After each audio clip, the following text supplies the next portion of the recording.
The human body operates like a musical instrument,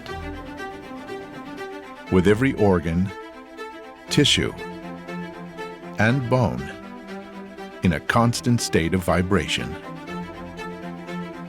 This knowledge was mostly lost to antiquity, until recently. When I was in school, I was taught to think in terms of cells as little bags of salt water and fragile neurons in tissue. But the new science is telling us that the average human has about 50 trillion cells in the body, and every one of those cells has an electrical potential of about 0.07 volts. It is about 3.5 trillion volts of electrical potential that we have access to in our bodies for healing. Each part of your body has a certain vibration that it needs to have in order to be in a harmonious state, a coherent state, a healthy state. When it gets into a disharmonious state, that's when it gets into a diseased state or illness starts to set in. When healthy, all parts of the body resonate in coherence with harmonic vibrations, which we could call sound health. Frequency plus intent equals healing, which means the sound we make, coupled with the intention or the consciousness we put on the sound, creates the outcome of the sound. And this includes our voice. So we want to use sound in a very coherent, very intentional way to help us heal. Various brain states can be achieved by stimulating the entire brain, using a technique called brain entrainment. I can expose you to a sound that's pulsing at a brainwave speed, and your brainwaves will try to time themselves to this drum beat because it's the most dominant one in my environment, and that's called brainwave entrainment.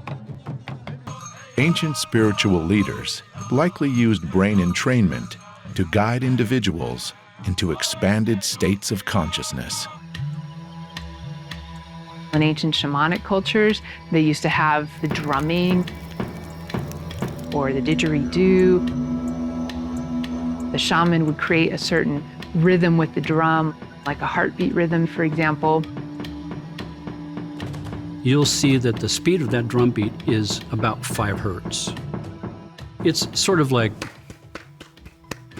hey, hey, hey, hey. That is about 5 hertz right there. And that means that I'm tapping the drum at a brainwave speed called theta. Theta is where your brainwaves go when you're dreaming in sleep. And that means that if I start pounding this drum, your brainwaves, which are awake in beta function, will slow down and cross over the borderline into alpha at about 13 hertz, 12, 11, 10, 9, and finally get down to this 5 hertz in theta and lock onto it. And this would then take them into an altered state, and they would go on a shamanic journey, for example.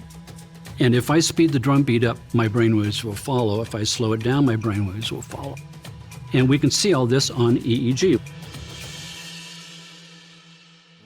When I was in school, I was taught that there are 4 brain states, but it was the meditators in the Tibetan monasteries that began to show Western scientists that we're only beginning to understand the brain, that there's much more than those 4 brain states. Now we know there's a brain state that is called gamma, between 30 and 100 cycles per second.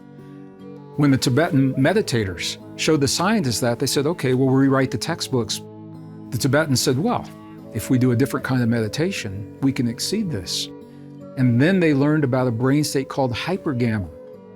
So what we're beginning to understand is that we are only beginning to understand our potential and our capacity. I was involved in some testing of brainwave biofeedback equipment, which shows on a computer screen the various levels of the brainwaves in real time. This allows one to learn to modify the brainwaves in response to the feedback. I wasn't able to produce any of the gamma frequencies, which are above 40 hertz, except while I was playing the didgeridoo, where the gamma feedback went to the very top level. So perhaps playing this ancient instrument helps to entrain the brain waves to simulate expanded states of consciousness. We know, for example, that strumming a guitar or stringed instruments can bring a peaceful and calming effect to our cardiovascular system.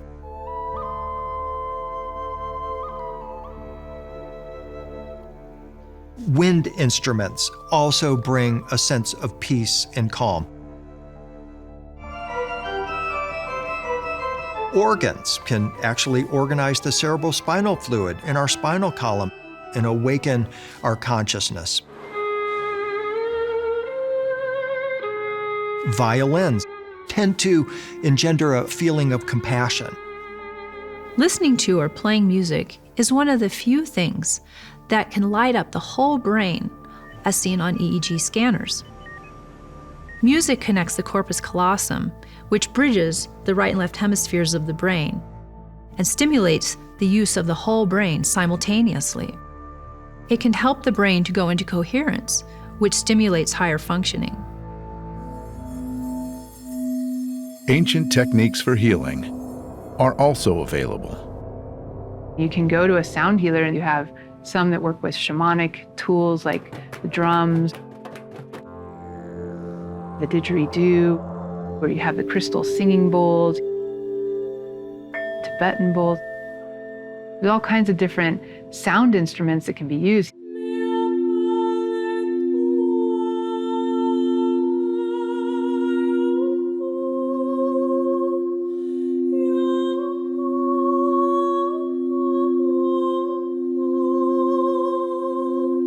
With the crystal bowls, it feels like it's opening up into this almost angelic-like realm of frequency that people feel very open to. They feel almost like there's this divine feminine or angelic energy that is singing to them, and there's something about that that really calms the nervous system. Every person has a particular net, grid, matrix of energy in their subtle bodies that have particular energetic nodal points that we think of as chakras and acupuncture points, and then energetic connections between them. Probably best known today would be the acupuncture meridians, but there are many others as well known to ancient cultures. And so one of the great secrets of the ancient traditions is to know what types of vibrational qualities to apply to the energy field or to specific energy centers to be able to ripen them like a plant growing from a seed.